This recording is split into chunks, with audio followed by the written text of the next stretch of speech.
Hello friends, आज हम इस वीडियो में कंटिन्यू करेंगे रेंज डेटा टाइप। जैसे कि हमने लास्ट वीडियो में स्टार्ट करी थी रेंज डेटा टाइप, और उसमें हमने डिस्कस करा था रेंज फंक्शन के बारे में, जिसमें हमने देखा था कि रेंज फंक्शन को हम 3 डिफरेंट फॉर्म्स में यूज़ कर सकते हैं। फर्स्ट 2 फॉर्म्स जो थी वो हमने कवर कर ली थी लास्ट वीडियो में। आज हम बात करेंगे थर्ड फॉर्म की।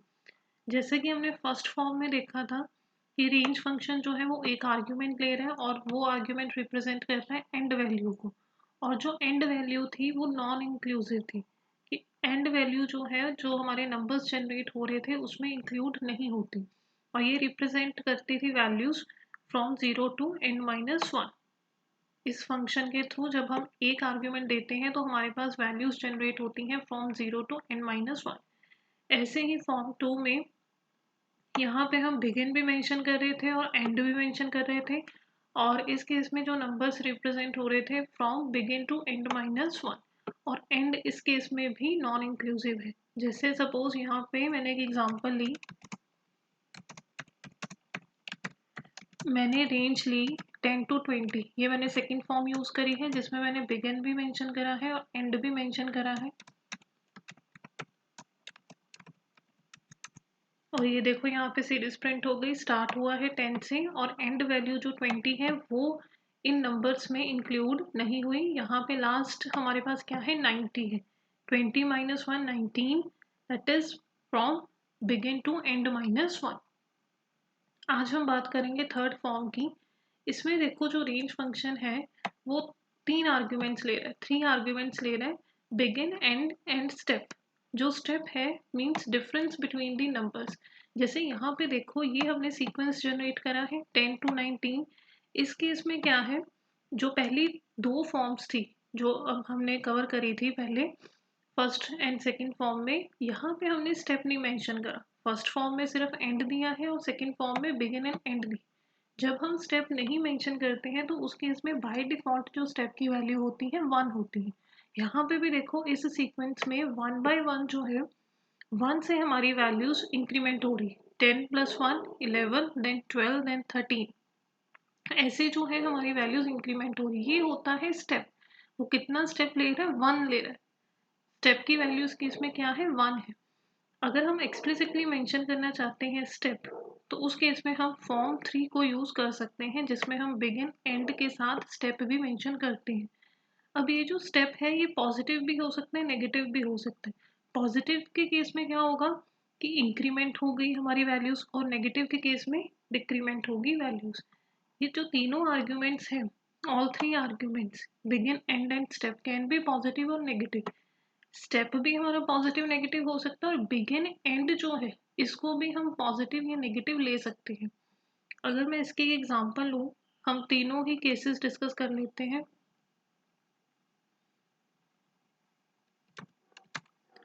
सबसे पहले स्टेप की बात करते हैं। ये पॉजिटिव और नेगेटिव दोनों हम ले सकते हैं। सपोज यहाँ पे मैंने रेंज फंक्शन में लिखा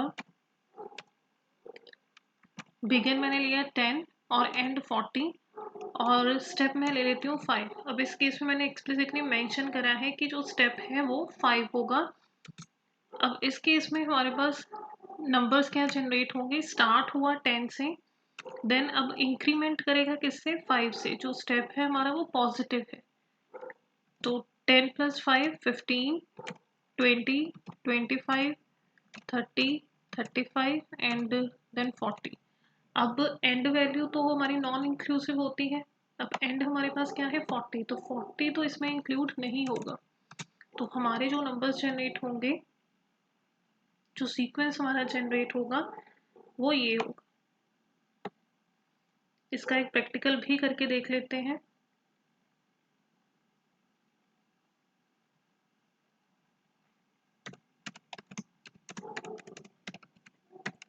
यहाँ पे मैंने 10 टू 40 लिया और स्टेप जो है वो 5 है। ये देखो 10, 15, 20, 25, 30, 35, सेम जो सीक्वेंस हमने यहाँ पे लिखा है वही जनरेट हुआ है। अब हम नेगेटिव स्टेप लेके देखते हैं। एक केस हम नेगेटिव के साथ भी कर लेते हैं। यहाँ पे सपोज मैंने लिया नेगेटिव के केस में एक पॉइंट आप ध्यान में रखना कि जो आप बिगिन पे वैल्यू लोगे वो आप बड़ी रखना एंड से, क्योंकि यहाँ पे हमारी वैल्यूज जो है वो डिक्रीज होंगी। नेगेटिव है स्टेप तो वैल्यूज जो है वो डिक्रीज होंगी। अब मैंने स्टार्ट करा 40 से, अब स्टेप क्या है -5, तो 40 - 5 35, 30 25 20 15 एंड लास्ट अगर मैं लिखूँ 10, तो 10 तो हमारी एंड वैल्यू है, ये तो इंक्लूड नहीं होगी, तो हम यहाँ पे 10 को इंक्लूड नहीं करेंगे। तो हमारा जो सीक्वेंस जनरेट हुआ है वो है ये। इसका भी प्रैक्टिकल कर लेते हैं।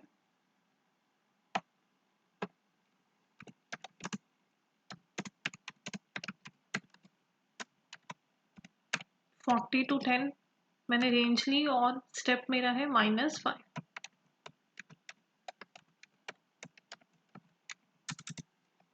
ये देखो 40 35 30 25 20 15 एग्जैक्टली सेम आया है। तो ऐसे आप स्टेप की वैल्यू जो है पॉजिटिव और नेगेटिव दोनों ले सकते हो।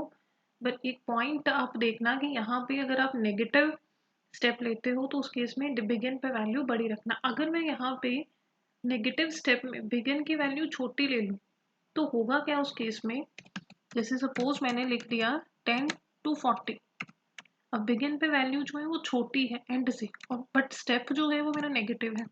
इस केस में सीक्वेंस क्या जनरेट होगा, स्टार्ट हुआ 10 से, देन 10 - 5 5, देन 5 - 5 0 0 - 5 -5। ये देखो हमारी वैल्यूज जो है वो डिक्रीज हो रही। ऐसे ही आगे हम -5 के बाद हमारे पास और नेगेटिव वैल्यूज आएंगी। तो ये जो हमारे नंबर्स जनरेट हुए हैं वो डिक्रीज हो रहे हैं, बट हमारी रेंज क्या है 10 to 40, तो ये तो अचीव ही नहीं होगी कभी। इसलिए जब आप नेगेटिव लेते हो तो बिगिन पे वैल्यू बड़ी रखना, अदरवाइज वो जो सीक्वेंस है वो अचीव नहीं होगा, वो हमें नहीं मिलेगा, क्योंकि वैल्यूज जो है वो डिक्रीज हो रही है। अब हम बात कर लेते हैं, ये था स्टेप कि जिसे हमने पॉजिटिव और नेगेटिव दोनों लेके देखा। अब यहाँ पे हम बिगिन लेते हैं। बिगिन की हम बात करेंगे कि नेगेटिव लेकर ही हम इसको सॉल्व करेंगे, क्योंकि पॉजिटिव जो है पहले जो हमने लास्ट वीडियो में भी एग्जांपल करी है उसमें हमने बिगिन और एंड पॉजिटिव ही लिया था। तो इसमें हम नेगेटिव की एग्जांपल लेके डिस्कस करेंगे। वैसे ये पॉजिटिव और नेगेटिव दोनों हो सकता है। यहाँ पे देखो मैंने एक एग्जांपल ली, रेंज रख लेते हैं -5। अब बिगिन नेगेटिव है -5 to 5 और स्टेप मेरा है 2। अब स्टार्ट हमारा होगा -5 से, स्टेप क्या है पॉजिटिव है +2, तो -5 + 2, नेक्स्ट एलिमेंट हमारे पास क्या आएगा -3। ऐसे ही -3 + 2 हमारे पास आया -1, -1 + 2 1, देन 1 + 2 हमारे पास 3, देन 3 + 2 5।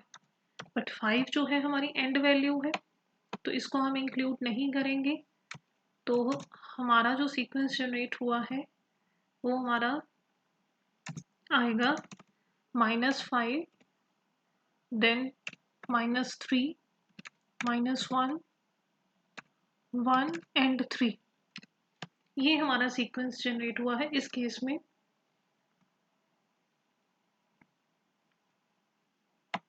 अब यहाँ पे जो बिगिन हमने लिया था वो नेगेटिव में था और एंड और स्टेप जो है वो पॉजिटिव में है।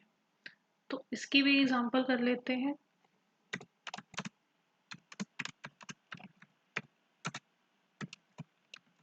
-5 to 5 और स्टेप जो है 2 है हमारा।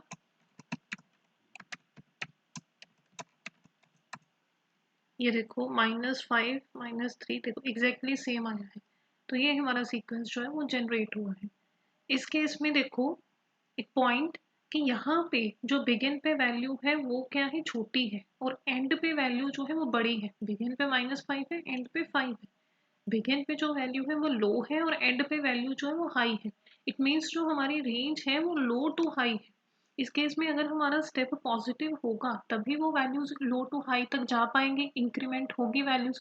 अगर आप यहाँ पे स्टेप नेगेटिव रखते हो तो उस केस में तो वैल्यूज डिक्रीज होंगी। तो ये वाली जो हमारी रेंज है ये अचीव ही नहीं होगी, जैसे हमने यहाँ पे भी देखा था स्टेप के केस में 10 to 40 का केस लिया था और नेगेटिव में स्टेप लिया था, तो हमारे पास जो वैल्यूज़ हैं ये देखो डिक्रीज हो रही है। ऐसे ही यहाँ पे अगर आप लो टू हाई जा रहे हो तो इट मीन्स की वैल्यूज़ इंक्रीमेंट होनी चाहिए, तो पॉजिटिव स्टेप होगा तभी वैल्यूज़ इंक्रीमेंट होगी। मैं यहाँ पे आपको एक एग्जांपल भी करके दिखाती हूँ। सेम ही केस ले लेते हैं, मैंने रेंज ली -5 to 5। अब ये क्या है, लो टू हाई, बट स्टेप जो है वो मैं नेगेटिव ले रही हूँ। लो टू हाई ले रही हो तो स्टेप हमारा पॉजिटिव होगा तभी वैल्यूज इंक्रीमेंट होगी, बट मैंने स्टेप नेगेटिव लिए, देखो कुछ प्रिंट ही नहीं हुआ, कोई सीक्वेंस आया ही नहीं हमारे पास। तो आप इस पॉइंट को ध्यान में रखना कि अगर आप लो टू हाई जा रहे हो, अगर हमारा स्टेप जो है वो पॉजिटिव होगा तभी वो वैल्यूज इंक्रीमेंट होगी। ऐसे ही अब हम नेक्स्ट देखते हैं एंड के केस में, अगर हम एंड को नेगेटिव लेते हैं तो हमारे पास क्या सीक्वेंस जनरेट होता है। अब ये जो एंड है ये भी आप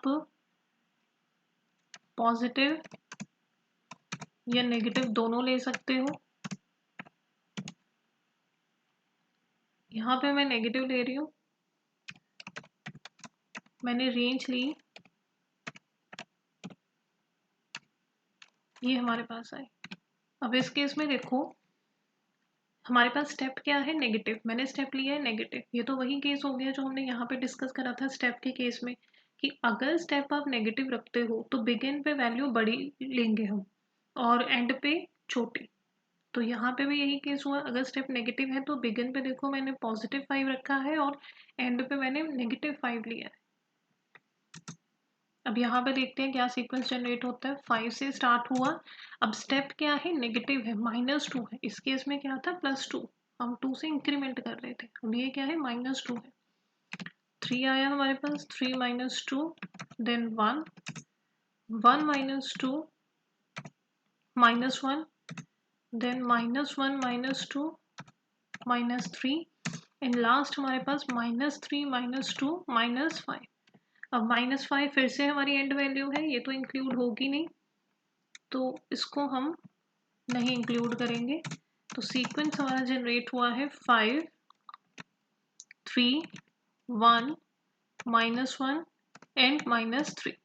ये हमारे पास जो सीक्वेंस है वो जनरेट हुआ है। इसका भी एक बार हम प्रैक्टिकली करके चेक कर लेते हैं।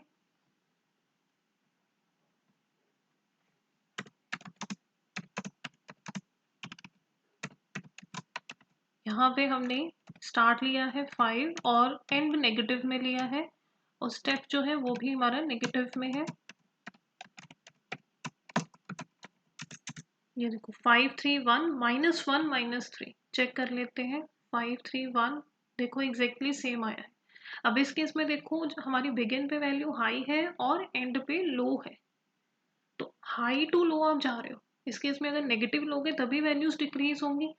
इस केस में भी अगर सपोज मैं यहाँ पे चेक कर लेते हैं, पॉजिटिव ले लो,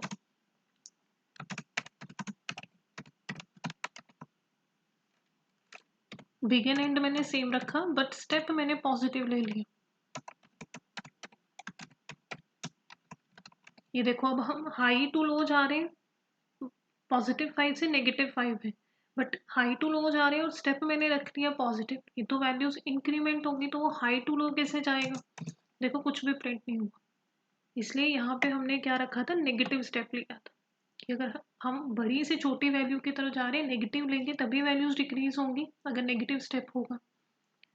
तो ये था हमारे पास थर्ड फॉर्म रेंज फंक्शन की, जिसमें हमने 3 आर्ग्यूमेंट्स लिए, बिगिन एंड स्टेप, और ये तीनों ही पॉजिटिव भी हो सकते हैं नेगेटिव भी हो सकते हैं। ये है हमारे पास रेंज डेटा टाइप और रेंज फंक्शन हमने इसमें डिस्कस करा। Thank you.